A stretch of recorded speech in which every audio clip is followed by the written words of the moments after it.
Hello, hi. രാവിലെ തന്നെ എന്താ ചെമ്പരത്തീൻ്റെ ഇലയൊക്കെ പറിച്ച് കൂട്ടുന്നത് നിങ്ങൾ വിചാരിക്കുന്നുണ്ടാവും അല്ലേ? ഇന്ന് നമ്മളൊരു ഹെയർ കെയർ വീഡിയോ ആയിട്ടാണ് വന്നത്. ഇപ്പം മഴയാണല്ലോ, നമ്മളെ നാട്ടിലൊക്കെ നല്ല മഴയാണ്. അപ്പോൾ മഴക്കാലത്ത് നമ്മളധികം ഹെയർ പാക്കുകളൊന്നും നമ്മൾ തലയിലധികം യൂസ് ചെയ്യില്ല. പക്ഷേ എന്നാലും നമ്മൾ മുടി ശ്രദ്ധിക്കാണ്ടിരുന്ന് കഴിഞ്ഞാൽ മുടിക്ക് നല്ല പ്രശ്നങ്ങൾ ഉണ്ടാവുകയും ചെയ്യും.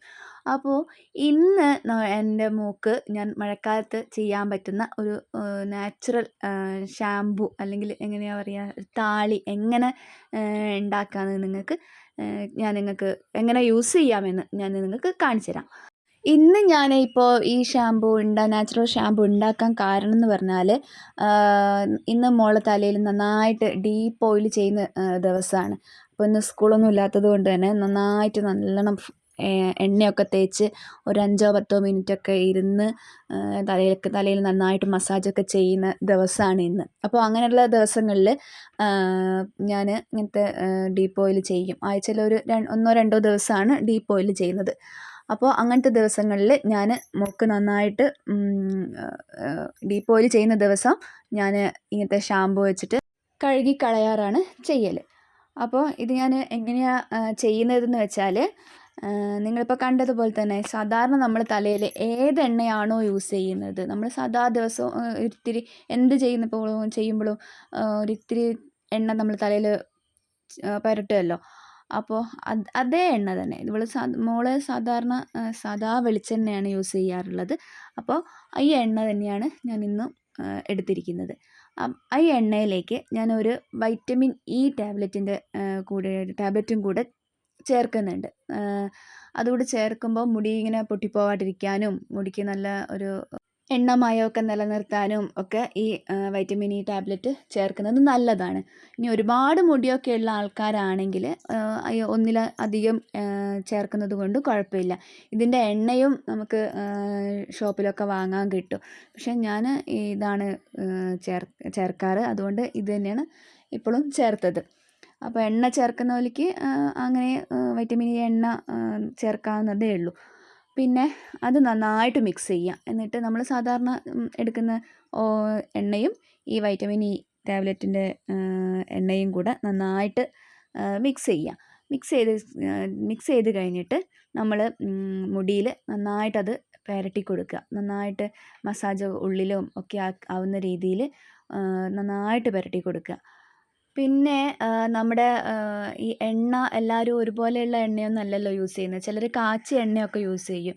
അങ്ങനെ കാച്ചിയ എണ്ണയിലൊക്കെ നിങ്ങൾ ആദ്യം ഓൾറെഡി വൈറ്റമിൻ ഇ ടാബ്ലറ്റ് ചേർത്തിട്ടുണ്ടെങ്കിൽ ഇപ്പോൾ ഇങ്ങനെ തേക്കുന്ന സമയത്ത് ചേർക്കണമെന്നില്ല. എൻ്റെ മോളെ സംബന്ധിച്ചിടത്തോളം ഈ എണ്ണ ഇങ്ങനെ തേക്കുന്നതൊന്നും നോക്ക് തീരെ ഇഷ്ടമില്ലാത്തൊരു സംഭവമാണ്.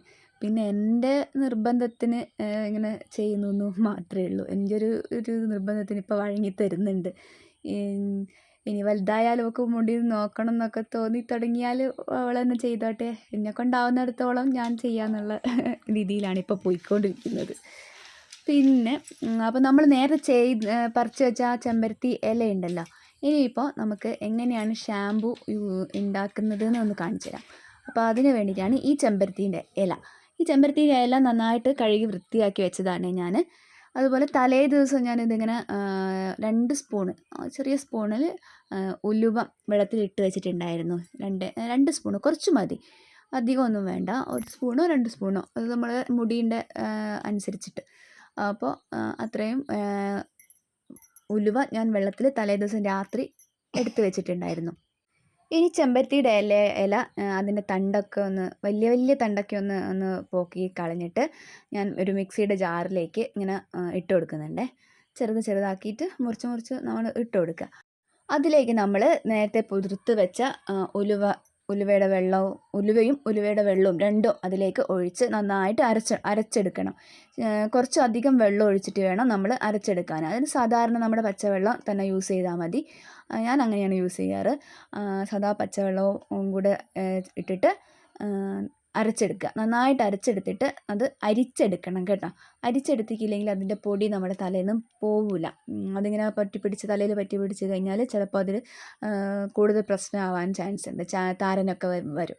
അതുകൊണ്ട് നമ്മൾ നന്നായിട്ട് അരിച്ചെടുക്കുക. ഇത് അരിച്ചെടുത്ത് ഇങ്ങനെയാണ് അരിച്ചെടുത്താൽ ഉണ്ടാവുക. അപ്പോൾ അരിച്ചെടുത്ത സംഭവമാണ് ഞാനിത് മൂക്ക് തലയിൽ തേച്ച് കൊടുക്കുന്നത്. ശരിക്ക് ഇതിങ്ങനെ തേച്ച് പിടിപ്പിക്കേണ്ട കാര്യമൊന്നുമില്ല. പക്ഷേ നമ്മൾ ഒന്ന് കാണിക്കാൻ വേണ്ടിയിട്ട് ജസ്റ്റ് ഒന്ന് തേച്ചു എന്ന് മാത്രമേ ഉള്ളൂ.